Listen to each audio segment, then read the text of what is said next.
கர்த்தருக்கு ஸ்தோத்திரம். கர்த்தருடைய நாமம் மகிமைப்படுவதாக. ரோமர் 10:9 நாம் வாசிக்கும் பொழுது என்னவென்றால், கர்த்தராகிய இயேசுவை நீ உன் வாயினாலே அறிக்கையிட்டு தேவன் அவரை மரித்தோரிலிருந்து எழுப்பினார் என்று உன் இருதயத்தில் விசுவாசித்தால் ரட்சிக்கப்படுவாய். கர்த்தருக்கு ஸ்தோத்திரம். கர்த்தருடைய நாமம் மகிமைப்படுவதாக. ஆமென். இந்த வார்த்தையை உங்களுக்கு சமீபமாய் உங்கள் வாயிலும் உங்கள் இருதயத்திலும் இருக்கணும். கர்த்தருக்கு ஸ்தோத்திரம். இந்த வார்த்தை விசுவாசத்தின் வார்த்தை. கர்த்தருக்கு ஸ்தோத்திரம். ஏன்னா கர்த்தராகிய இயேசுவை உங்கள் வாயினால் நீங்கள் அறிக்கையிடணும். ஒவ்வொரு நாளும் உங்கள் வீட்டில் இருந்தாலும் சரி, நீங்கள் எங்கே வேலைக்கு போனாலும் சரி, நீங்கள் எங்கே போனாலும் சரி, கர்த்தருக்கு ஸ்தோத்திரம். உங்களுடைய வாயில் நீங்கள் என்ன பண்ணிகிட்டே இருக்கணும் அப்படின்னா, அறிக்கையிட்டு கொண்டே இருக்கணும். அது உங்கள் விசுவாசத்திற்காக. கர்த்தருக்கு ஸ்தோத்திரம். அப்போ தான் நீங்கள் ரட்சிக்கப்படுவீங்க. கர்த்தருக்கு ஸ்தோத்திரம். நான் ரட்சிக்கப்பட்டு 10 வருஷம் 20 வருஷம் 30 வருஷம் 40 வருஷம்னு வருடங்களை சொல்லுகிறதல்ல, முடிவு பரியந்த நிலை நிற்பவனே ரட்சிக்கப்படுவான் என்று வேதம் நமக்கு தெளிவாய் அடையாளம் காட்டுகிறது.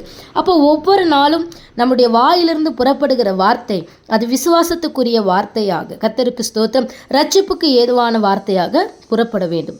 ஏன்னா நீதி உண்டாக தான் இருதயத்தில் விசுவாசிக்கப்படும். ரட்சிப்பு உண்டாகணும் அப்படின்னா வாயினாலே நீங்கள் அறிக்கை பண்ணணும். கர்த்தருக்கு ஸ்தோத்திரம். ஆண்டவராகிய இயேசு கிறிஸ்துவை யார் விசுவாசிக்கிறாங்களோ அவங்க வெட்கமே படமாட்டாங்க அப்படின்னு வேதம் நமக்கு அடையாளம் சொல்லுகிறது. யூதனாக இருக்கட்டும், கிரேக்கனாக இருக்கட்டும், ஆணாக இருக்கட்டும், பெண்ணாக இருக்கட்டும், வித்தியாசமே இல்லை.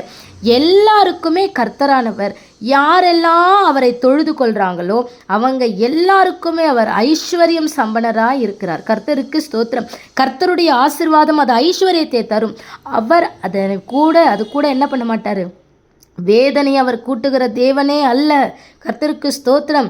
அதனால் கர்த்தருடைய நாமத்தை தொழுது கொள்ளுகிற எவனும் ரட்சிக்கப்படுவான் என்று சொல்லி வேதம் நமக்கு அடையாளம் காட்டுகிறது. அப்போது அவரை விசுவாசியாதவர்கள் எப்படி அவரை தொழுது கொள்ள முடியும்? இயேசு கிறிஸ்துவை, தேவனுடைய வார்த்தையை குறித்து கேள்விப்படாதவர்கள் எப்படி விசுவாசிப்பார்கள்?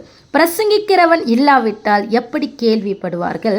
அனுப்பப்படலைன்னா எப்படி பிரசங்கிப்பாங்க? கர்த்தருக்கு ஸ்தோத்திரம். சமாதானத்தை சொல்லி நல்ல காரியங்களெல்லாம் சுவிசேஷமாக அறிவிக்கிறருடைய பாதங்கள் எவ்வளவு அழகானவைகள் என்று வேதத்தில் நம்ம வாசிக்கிறோம். கர்த்தருக்கு ஸ்தோத்திரம். அப்போது ஒவ்வொரு நாளும் நம்முடைய இருதயத்திலிருந்து புறப்படுகிற வார்த்தை விசுவாசமான வார்த்தை வருகிறதா? நம் குடும்பத்தில் பேசும் பொழுது விசுவாசமான வார்த்தைகள், ரட்சிக்கப்படுகிறதற்கு ஏதுவான வார்த்தைகள், ரட்சிப்பு உண்டாக, நீதி உண்டாக, பரிசுத்தம் உண்டாக, தேவ பக்திக்கு ஏதுவான வார்த்தைகள் நம்முடைய வாயிலிருந்து புறப்படுகிறதா? கர்த்தருக்கு ஸ்தோத்திரம். நம்மை நாமே நிதானித்து அறிந்தால் நாம் நியாயம் தீர்க்கப்படும். கர்த்தருக்கு ஸ்தோத்திரம். அப்போ நம்ம எப்படி பேசுகிறோம், நம்ம என்ன நினைக்கிறோம், மற்றவர்களுக்கு நம்ம பேசுவது பக்தி விருத்திக்கு ஏதுவாக இருக்கிறதா?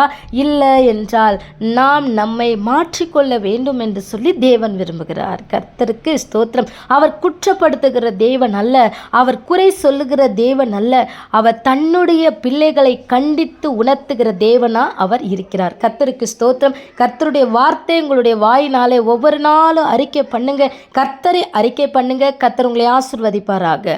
ஆமென்.